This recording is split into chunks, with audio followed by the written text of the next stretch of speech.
हकीम साहब, आज मैं बात करना चाहूँगी हींग को लेकर।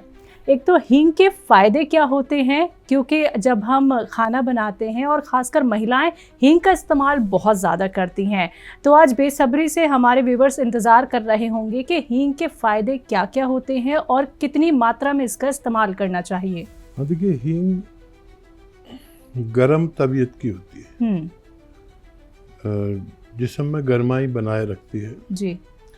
और साथ में हाजिम होती है, यानी हजम करने की शक्ति इसमें बहुत ज़्यादा है और गैस पास करती है और वरम दूर करती है। यहाँ तक कि पेट और आंतों के साथ साथ ये दिमाग का वरम भी दूर करती है। इसकी तादाद एक चुटकी हींग एक आदमी के हिस्से में एक दिन में आ जानी चाहिए। अगर इतना हींग कोई खाता है तो उसे पेट की समस्या नहीं होती और हाजमा उसका दुरुस्त रहता है। भूख खूब लगती है। भूख लगने के लिए, गैस पास होने के लिए, कब्ज़ दूर करने के लिए, वरम दूर करने के लिए हींग का एक चुटकी प्रयोग कर सकते हैं। बस कॉलर्स हमारे साथ जुड़ गए हैं, उनसे बात कर लेते हैं। महाराष्ट्र से हैं भगवान जी, स्वागत है आपका। Hello madam. सर, सवाल कर लीजिए। घुटने का दर्द है मैडम। घुटने का दर्द? घुटने का दर्द है 10 साल से मैडम। और उम्र कितनी है आपकी? 65। देखिए, दर्द घुटने में हो या कमर में या जिस्म के किसी भी हिस्से में, नसों का हो या जोड़ों का, दुनिया की सबसे बेहतरीन दवा है गोंद सिया। ये वो कच्चा रॉ मटेरियल है जिससे दवाएं बनती हैं। इसमें गोंद सिया का कैप्सूल भी आता है, तो गोंद सिया लीजिए। गोंद तो आप जानते ही हैं और सिया मतलब काला, लेकिन इसका असली लेना बहुत ज़रूरी है। ये नकली भी मिल जाता है, तो नकली से आप कोई उम्मीद नहीं रख सकते। असली गोंद सिया लीजिए या गोंद सिया का कैप्सूल एक सुबह खाइए नाश्ते के बाद और एक रात को खाने के बाद। कुछ दिन अगर आप इसे लेंगे तो आपको फ़ायदा होना मुमकिन है। जौनपुर से हैं विवेक जी हमारे साथ, स्वागत है आपका। हमारे गले में कफ बैठती है, निकालने में परेशानी होती है। कफ हकीम जी जब बच जाता है, कब उलझन होती है तब। ठीक। घरेलू नुस्खा भी आपको बता देता हूँ। देखिए, सपिस्तान हम लोग कहते हैं, इसे आसान भाषा में लिसोड़ा कहते हैं।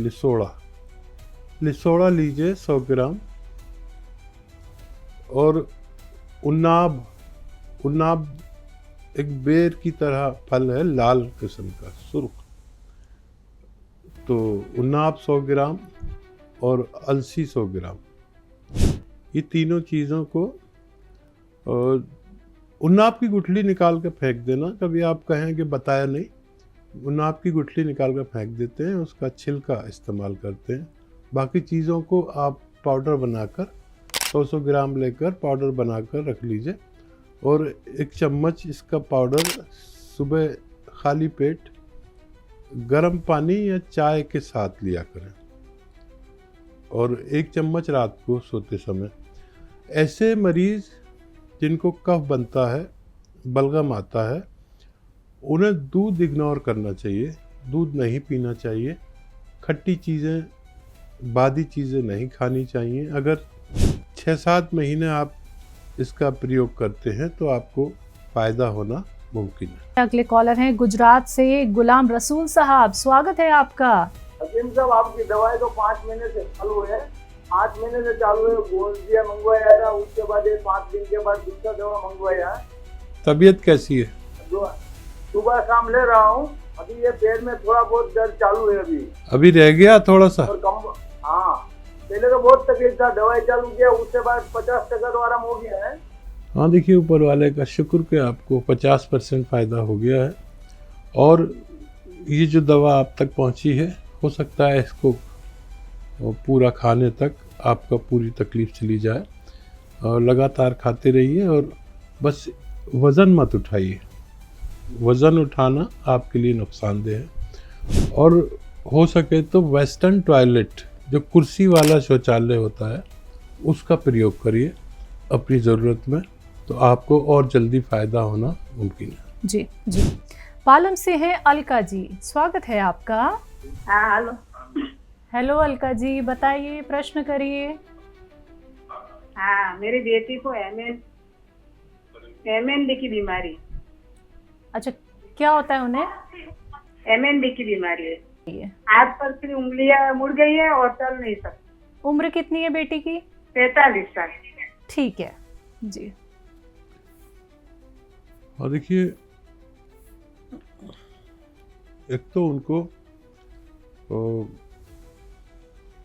एक्टिव रहना चाहिए, कोशिश करनी चाहिए चलने फिरने की, काम वाम भी चाहे बैठे बैठे करें, लेकिन काम वाम भी करते रहना चाहिए। और ये एक्सरसाइज करें, इससे हाथों की उंगलियों पर फर्क पड़ेगा। एक आता है, एक चीज़ आती है जिसे हम अलसी कहते हैं। अलसी ले लीजिए 100-200 ग्राम, 300 ग्राम, और उसको हल्का सा भून लीजिए। ज़्यादा नहीं भूनना, हल्का सा भून कर पाउडर बना के रख लीजिए। 1 चम्मच अलसी खाएं और 1 कैप्सूल गोंसिया। गोंसिया एक रॉ मटेरियल है जिससे कैप्सूल बनते हैं। गोंसिया कैप्सूल रोज़ाना 1 बार खुराक लें या 2 बार, रोज़ाना लें। और थोड़ा लंबा इलाज चलेगा। अगर 1 महीने में 5-10% फ़ायदा नज़र आए तो लंबा इलाज भी कर सकते हैं। जल्दी से बात कर लेते हैं रोशन आरा जी से, स्वागत है आपका। जी हेलो। हाँ जी, बताएं, प्रश्न करें। जी अस्सलाम वालेकुम। वालेकुम सलाम। जी मैं आपकी बहुत शुक्रगुजार हूँ, कदर शुक्रगुजार हूँ कि शायद मैं जितना शुक्र अदा करूँ बहुत कम है। जज़ाकल्लाह जज़ाकल्लाह। ना मैं आपका प्रोग्राम आज से नहीं कई सालों से देख रही थी, और मैंने पहले आपका शुगर के भी मैंने इलाज किया था। उसके बाद फिर मैंने मेरे जो दर्द हुआ ये पैरों में, पिल्लियों में, तो मुझे बहुत आराम मिला। मैंने काफी दिनों तक तो मैंने इसकी दवा की, और आपने जो मेरी हिम्मत अफजाई की, हौसला अफजाई की, और आपने जो मुझे बेवा पर और मुझ मिस्कीन पर जो करम करा है, वो अल्लाह की मेहरबानी और उसकी इनायत थी। और आपके दिल में भी अल्लाह ताला ने डाला, और आपने मेरी मदद करी, और ऐसी मदद करी कि मैं इलाज नहीं कर सकती थी अपना। मेरे पास ना पैसा था, ना मेरे शौहर, ना मेरे बच्चे, ना माँ बाप, ना भाई, कोई नहीं था। मैं तनख्वाह थी बिल्कुल। और आपने इस मौके पर मुझे दवा, और वो भी मैंने कहा था मैं पैसे अफोर्ड नहीं कर सकती, और आपने मुझे फ्री दिया गोल्ड की। हाँ, मेरे दर्द का, और मैंने खाया, इसमें मुझे बहुत आराम मिला। इतना आराम मिला कि मेरा दर्द खत्म हो गया। तो ने जो दवा दी मुझे, मैं बिल्कुल ऐसा हो गई थी, मैं बाथरूम वगैरह भी नहीं जा पा रही थी। मैं रिसर्च ले गई बिल्कुल, और मेरे पास कोई भी नहीं था। तो वहाँ पर आपने फिर मुझे और दवाइयाँ भेजी। मैंने कहा, फिर आपने मुझे दिया जो एस केयर की जो कैप्सूल भेजे। आप यकीन करें कि उसमें तो मेरी घुटनों की जो हड्डियाँ थी वो बहुत सूज रही थी, और इस कदर मेरे मोटे मोटे हो गए थे कि मैं सोच रही थी तो मैं तो आखिरी सांस ले रही हूँ, और मेरी जिंदगी का कोई मकसद नहीं है। तो मैंने ये अभी तो खा लिया, और मेरे घुटनों का दर्द और ये सूजन बिल्कुल खत्म हो गई। लेकिन मैं आपसे मैं क्या कहूँ, मैं तो अल्लाह ताला आपको और आपके पूरे भी डिपार्टमेंट ने जो भी था, अल्लाह ताला इतनी तरक्की दे, इतनी तरक्की दे, इतनी तरक्की दे कि दुनिया के अंदर जो भी आपका इलाज करे, अल्लाह ताला सब लोग शिफा अता फरमाए अल्लाह ताला आपकी दवाइयों से। मुझे अच्छा लग रहा है कि मैं आपके काम आ सका। किसी के काम आना नेकी है, और नेकी की ज़रूरत हर शख्स को है। और मैं भी आपके लिए दुआ करता हूँ कि आप हमेशा खुश रहें, तंदुरुस्त रहें, सलामत रहें और निरोग रहें। ज़िंदगी में उतार चढ़ाव और ये सब आता रहता है, और जिसका कोई नहीं उसका भी खुदा है यारो। अच्छा लग रहा है आपसे बात करके। तो जो बातें यहाँ पे बताई जा रही हैं अच्छे से नोट डाउन कर लीजिए। अगर आपको अभी भी कोई बात ऐसी है जो आप लिख नहीं पाए हैं या फिर आपको समझ में नहीं आया है, तो देखिए आप लोगों की सुविधा के लिए आप हकीम साहब के YouTube चैनल से भी अब जुड़ सकते हैं। YouTube पे जाइए, टाइप कीजिए हकीम सुलेमान खान, चैनल को सब्सक्राइब कीजिए। वहाँ पे आपको सारे नुस्खे मिल जाएंगे बेहद आसानी से। तो आज के इस प्रोग्राम में बस इतना ही। हकीम साहब हमारे स्टूडियो में आप आए, इतना कीमती वक्त आपने हमें दिया, बहुत बहुत शुक्रिया उसके लिए। धन्यवाद आपका भी, आपके चैनल वालों का भी शुक्रिया।